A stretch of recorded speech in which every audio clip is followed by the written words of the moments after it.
ఆంధ్రప్రదేశ్ రాష్ట్రానికి ఉప ముఖ్యమంత్రిగా ఈరోజు బాధ్యతలు స్వీకరించనున్నారు. నిన్న ఆయన ఛాంబర్ని వెళ్ళి పరిశీలించారు.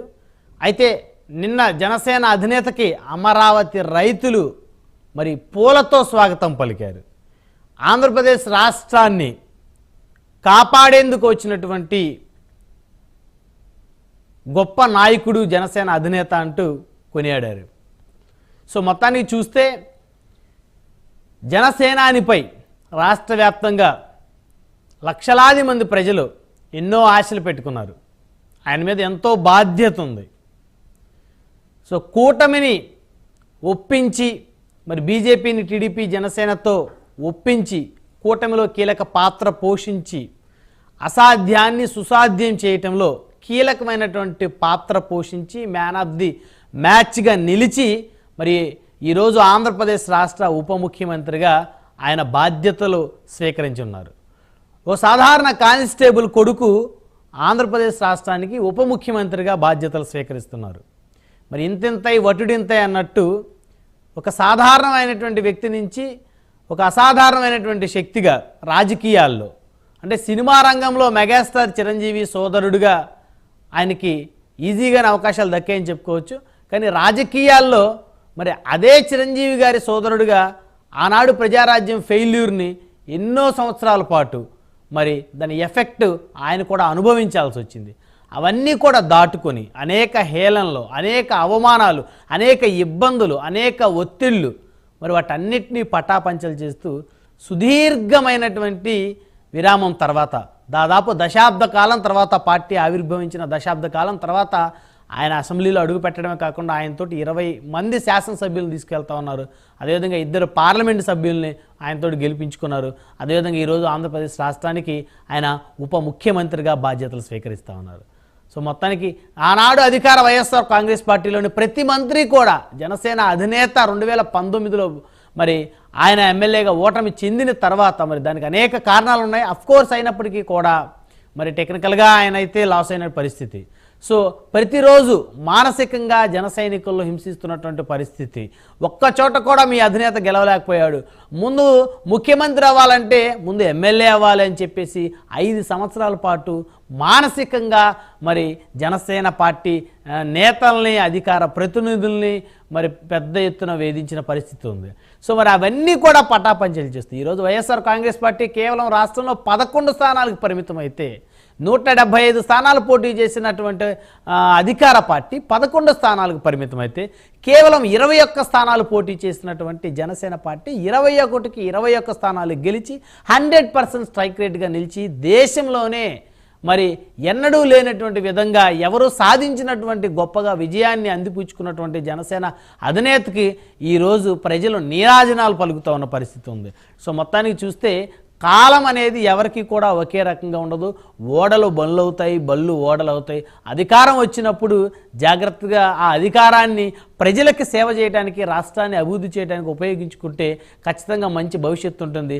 అంతేకాని అధికారాన్ని చేతిలో పెట్టుకొని ప్రతిపక్ష నాయకుల మీద దుమ్మెత్తి పోస్తే ఈరోజు వైకాపా పరిస్థితి ప్రతిపక్ష హోదా కూడా కోల్పోయి ఏ విధంగా ఉందో మరి దానికి అద్దం పట్టేలాగా మరి భవిష్యత్తులో కూడా ప్రతి రాజకీయ పార్టీ కూడా చాలా జాగ్రత్తగా వ్యవహరించాల్సినటువంటి అవసరం ఉందనేది రాజకీయ విశ్లేషకులకు అభిప్రాయం. సో మొత్తానికి కనుక చూస్తే డిప్యూటీ సీఎంగా రాష్ట్ర అభివృద్ధిలో పవన్ రోల్ ఎలా ఉండనుంది అనేటువంటి అంశాలు చర్చిద్దాం. ఇదే ఇవాళ హాట్ టాపిక్. ఈ హాట్ టాపిక్లో మనతో పాల్గొనడం కోసం సయ్యద్ రఫీ గారు, తెలుగుదేశం పార్టీ సీనియర్ నాయకులు, అధికార ప్రతినిధి మరి మనతోటి జూమ్ కాల్ అందుబాటులో ఉన్నారు. అదేవిధంగా రావెల కిషోర్ బాబు గారు, మాజీ మంత్రివర్యులు మనతోటి జూమ్ కాల్ అందుబాటులో ఉన్నారు. అదేవిధంగా కొండా రాజీవ్ గాంధీ గారు, వైఎస్ఆర్ కాంగ్రెస్ పార్టీ అధికార ప్రతినిధి మరికొసేపట్లో మనతోటి జూమ్ కాల్లో జాయిన్ అవుతారు. రైట్, ముందుగా రఫీ గారితో మాట్లాడదాం. తెలుగుదేశం పార్టీ సీనియర్ నాయకులు, అధికార ప్రతినిధి రఫీ గారు, గుడ్ మార్నింగ్ అండి. గుడ్ మార్నింగ్ అండి. సో రఫీ గారు, మొత్తానికి కూటమి సంబంధించి కూటమిలో కీలక పాత్ర పోషించి ఈరోజు ఆంధ్రప్రదేశ్ రాష్ట్ర ఉప ముఖ్యమంత్రిగా పవన్ కళ్యాణ్ గారు బాధ్యతలు స్వీకరిస్తూ ఉన్నారు. సో ఆయన రోల్ ఎలా ఉండబోతుంది అనుకుంటున్నారు తెలుగుదేశం పార్టీ నుంచి? నమస్కారం సార్, మీకు అలాగే రావెల కిషోర్ గారికి, పాల్గొనబోయేటువంటి వక్తలకి అందరికి కూడా నమస్కారం. రావెల కిషోర్ గారు వైసీపీ కదా సార్? ఇద్దరు వైసీపీని రావెల కిషోర్ బాబు గారు వైఎస్ఆర్ కాంగ్రెస్ పార్టీకి రాజీనామా చేశారు. ఓహో, నేను సెక్రటరియట్ లో కలిశానండి, ఎలక్షన్ కమిషన్ లో కలిసినప్పుడు ఆయన. నమస్కారం సార్, బాగున్నారా కిషోర్ గారు? సార్ నేను అలా చూసి ఇలా రాజీనామా చేసిన సంగతి నాకు తెలియదు. ఓకే సార్ ఏమనుకోదు. ఆ, ఈరోజు పవన్ కళ్యాణ్ గారు డిప్యూటీ సీఎం గా బాధ్యతలు స్వీకరించడం అనేది అందరూ ఎదురు చూస్తున్నటువంటి సందర్భం. ఆయన నేను కొణిదెల పవన్ కళ్యాణ్ అనేటువంటి నేను అనే ఏ రోజు చేశారో ఆ రోజే బాధ్యతలు తీసుకున్నట్టే. కాకపోతే ఆఫీసులో ఛార్జెస్ తీసుకోవడం అనేది అది టెక్నికల్ అంశం. మంత్రిగా ఉప ముఖ్యమంత్రిగా ఆయన ఆ రోజే నియమితులైపోయారు. గవర్నర్ గారి ప్రమాణ స్వీకారం చేయించారు. కాబట్టి ఇవాళ పవన్ కళ్యాణ్ గారు ఒక మొక్కవోని ఆత్మస్థైర్యంతో ఏ రోజైతే ప్రజారాజ్యం పార్టీని కాంగ్రెస్ లో విలీనం చేశారో చిరంజీవి గారు, ఆ రోజు నుంచి ఆయనలో ఒక అసంతృప్తి గూడు కట్టుకుంది. మనకి 18% సీట్లు, 18 ఎమ్మెల్యేలు, 18% ఓట్లు వచ్చి ఈ పార్టీని మనం విలీనం చేయడం కరెక్ట్ కాదు అని చెప్పి చిరంజీవి గారితో వాదన చేశారని తెలుసున్నాం. ఎందుకంటే నేను కూడా ప్రజారాజ్యం పార్టీలో ఇనిషియల్ నుంచి నేను ఉన్నాను. కత్తి పద్మారావు గారు, నేను. మీరు ప్రజారాజ్యంలో ఉన్నారా రఫీ గారు? నేను చిరంజీవి రాజకీయాలు రావాలని చెప్పి రాష్ట్ర వ్యాప్తంగా తిరిగిన వాళ్ళు నేను ఒకటి. కత్తి పద్మారావు గారు, నాలుగోని, నేను కీలకంగా తిరిగాం రాష్ట్ర వ్యాప్తంగా. ప్రోత్సహించారు. అనేటువంటి ఒక సంస్థ ఏర్పాటు చేశారు పార్టీ పెట్టక ముందు. అన్ని జిల్లాల్లో వక్తగా నన్ను పిలిచారు. నాకు ఆర్గనైజర్ సెక్రటరీ కూడా ఇచ్చారు. సరే, ఎమ్మెల్యే కూడా పోటీ చేసే అవకాశం త్రుటిలో తప్పిందనుకోండి అప్పట్లో. సరే, అదంతా నుదుటి మీద రాసి పెట్టి ఉండాలా, రాజ్యాంగ పదవులు రావాలనేది. అయితే ఆనాటి నుండే పవన్ కళ్యాణ్ గారిలో ఒక అసంతృప్తి ఉంది. దానికి ఆయన 2014లో జనసేన ఏర్పాటు చేసి ఒక అవినీతి పరుడైనటువంటి, అప్పటికే 1,00,000 కోట్లు దిగమింగి అనేక నేరాల్లో భాగస్వామిగా ఉన్నటువంటి జగన్మోహన్ రెడ్డి లాంటి వాడు ఆంధ్రప్రదేశ్ కి ముఖ్యమంత్రి కాకూడదని ఉద్దేశంతో ఆయన టైం లేకుండా పోయింది. అప్పుడు పోటీ చేయలేదు. ఆయన చేసినటువంటి కృషిలో 2014లో అప్పుడు కూటమి ప్రభుత్వం అధికారంలోకి వచ్చింది. అయితే ఆ రోజు ఆయన ఏమీ పదవులు అడగలేదు. అడిగి ఉంటే ఆ రోజు ఆయనకి ఇచ్చేవాడు. ఆయన ఆంధ్రప్రదేశ్ ప్రజలకి సంబంధించినటువంటి అంశాల మీద ఆయన మాట్లాడుతూ వచ్చారు. తర్వాత కాలంలో ఆయన పార్టీని విస్తరించారు. మన 2019లో ఎన్నికల్లో పోటీ చేసి 2 చోట్ల ఓడిపోయారు. అంటే ఓటమి అనేది వాజ్పేయి గారికి జరిగింది, ఇందిరాగాంధీ గారికి జరిగింది, ఎన్టీ రామారావు గారు కూడా కల్వకుర్తిలో ఎమ్మెల్యేగా ఓడిపోవటం జరిగింది. 2 చోట్ల పోటీ చేస్తే కల్వకుర్తిలో ఎమ్మెల్యేగా ఓడిపోవటం జరిగింది. అయితే ఓడిపోయాడని చెప్పి ఎంత ఎగతాళి చేసి మాట్లాడారంటే, వాళ్ళతో విశాఖపట్నంలో ఓడిపోయిన సంగతి మర్చిపోయి, ఇది రాజశేఖర రెడ్డి సతీమణి విశాఖపట్నంలో ఎంపీగా ఓడిపోయిన సంగతి మర్చిపోయి, ఎమ్మెల్యేగా గెలవలేడు, సర్పంచ్ కాలేడు, అతను కాపుల్ని అమ్మేస్తున్నాడు, ఇష్టం వచ్చినట్టు నోటికి ఏదొస్తే అది మాట్లాడారు. 5 సంవత్సరాలు ఆయన ఓపికగా భరించాడు. ఎందుకంటే ఏదో ఒక ఛాన్స్ అని చెప్పి ఏమార్చి ప్రజల్ని, నేను వస్తే సిపిఎస్ రద్దు చేస్తా, నేను వస్తే పోలవరం కేంద్రానికి ఇచ్చేస్తా, నేను వస్తే అమరావతి తొందరగా కట్టేస్తా అని అబద్ధాలు, ఎక్కడికెక్కడ అబద్ధాలు చెప్పిన దాని మీద రాజశేఖర రెడ్డి ముఖం చూసి ఒక ఛాన్స్ ఇచ్చారు. ఇచ్చిన తర్వాత ఏం చేశాడండి ఆయన? ప్రజావేదికను కూల్చేశారు. గవర్నమెంట్ ప్రభుత్వం కట్టిన దాన్ని కూల్చేశారు. అన్నా క్యాంటీన్లు కూల్చేశారు.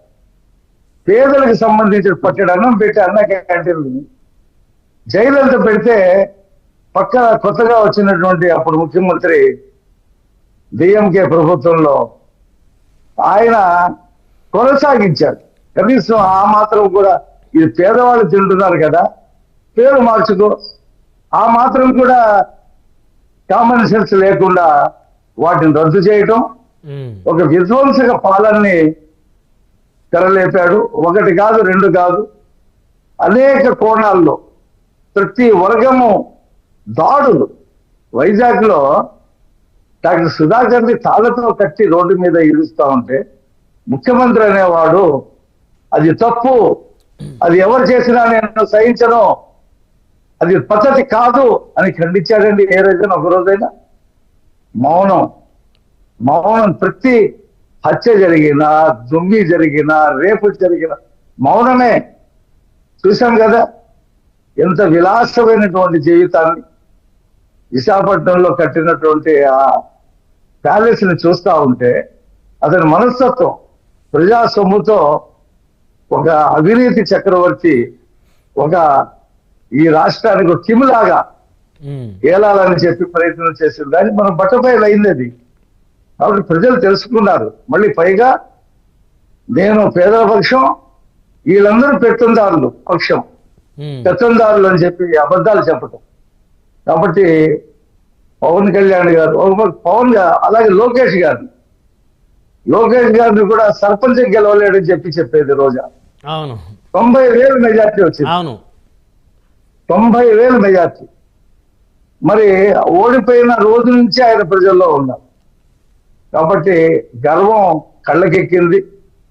రాజశేఖర్ రెడ్డి పేరు చెప్పు వచ్చిన వాళ్ళు విర్రవీగి అవినీతి విశాఖపట్నంలో ఎన్ని వేల ఎకరాలు దోచేశారు, ఎన్ని వేల కోట్ల రూపాయలు దోచేశారు. మళ్ళీ విశాఖపట్నం రాజధాని, ఒక్క సీట్ గెలిచిందండి విశాఖపట్నం సిటీలో. రాజధాని అంటే ఎవరైనా ఓటేశారా? ఉన్న రాజధానిని సర్వనాశనం చేసి ఎత్తుకుని వెళ్ళిపోవడం అక్కడ చూసామని మనం ప్రజలు తిరిగే రోడ్డుని. అది ఇతని హయాంలోనే జరిగింది. ఎప్పుడైనా ఖండించాడా? కాబట్టి ఇలాంటి వ్యక్తులకు 100 సంవత్సరాలకి ఆంధ్రప్రదేశ్ ప్రజానికం 100 సంవత్సరాలు కూడా ఇలాంటి నియంత్రని ఆమోదించదు. కూడా ఆంధ్రప్రదేశ్ ప్రజలకి ఇంకిత జ్ఞానం ఉంది. ఒకసారి చేసిన తప్పుని మళ్ళీ చేయబోరు. ఇలాంటి వాళ్ళకి తగిన బుద్ధి చెప్పించడంలో పవన్ కళ్యాణ్ గారి పాత్ర చాలా పెద్ద ఎత్తున ఉంది. అందుకనే నిన్న పూలతో స్వాగతం చూశారు కదా, రోడ్ల నిండా పూలతో. అమరావతి మొత్తం కూడా ఎకరం 2 ఎకరాలు ఉన్నటువంటి రైతులు ఆశపడి ప్రభుత్వానికి ఇస్తే వాళ్ళని పొత్తు గడపల్లో కొట్టడం, ఆడవాళ్ళని తుపాకీలతో మడమల మీద కొట్టడం, ఈడ్చుకెళ్ళటం, ఎంత దౌర్జన్యాలు చేశారండి అమరావతి రైతుల మీద. ఒక్క రోజైనా మీరు ఇన్ని వేల ఎకరాలు ఇచ్చారు కదా, మీకు న్యాయం చేస్తాను, మీ సమస్య ఏంటని చెప్పి ఒక్కరోజు మాట్లాడాడండి ముఖ్యమంత్రి. పరదాలు కట్టుకొని ఆ ఊరి మీద పరదాలు కట్టుకొని వెళ్ళేవాడు. కాబట్టి వాడు పవన్ కళ్యాణ్ అనేటువంటి వ్యక్తి బొంద పెట్టడానికి వచ్చినటువంటి వ్యక్తి వైసీపీని. అతను కలిస్తే అమ్ముడు పోయాడు, అతనేదో దత్తపుత్రుడు, ఇష్టం వచ్చినట్టు మాట్లాడటం, వ్యక్తులకి గౌరవం కూడా ఇవ్వకుండా మాట్లాడేటువంటి దాన్ని చెంప చెల్లుమని కొట్టారు ప్రజలు. ఇంకా సిగ్గు లేకుండా ఈవీఎంలు పొరపాటు చేసింది, ఈవీఎంల వల్ల ఓడిపోయాము. మొన్న ఎన్నికల్లోనే 19 ఎన్నికల్లో ఈవీఎంలు బాగా పనిచేసింది చెప్పి వీడియోకి పెట్టాడు. ఓ ప్రెస్ మీట్ పెట్టి 80% ప్రజలు ఓటేశారు, ఓటు నొక్కితే అది ఎక్కడ ఏంటనేది 7 సెకండ్లు కనిపించింది, ఇందులో పొరపాటు ఉండదు అని చెప్పి మాట్లాడినటువంటి వ్యక్తి మళ్ళీ నిన్న మొన్న ట్వీట్ చేస్తున్నాడు ఈవీఎంలు మార్చేయాలంట. కాబట్టి ఇలాంటి వ్యక్తులకి ప్రజాస్వామ్యంలో తావు ఉండదు. ఒక్కసారే కాబట్టి ఇవాళ పవన్ కళ్యాణ్ గారు గురుతర బాధ్యత ఉంది. ఆయన 4 మినిస్టర్లు తీసుకున్నారు. చంద్రబాబు నాయుడు గారు, పవన్ కళ్యాణ్ గారు ఉమ్మడిగా కలిసి ఈ రాష్ట్రానికి ఏం కావాలి, ఈ ప్రజలకి ఏం కావాలి అనేది సంయుక్తంగా అందరినీ కలిసి ఏకపక్షంగా కాకుండా రైట్ రైట్ అందరితో సమాలోచన చేసి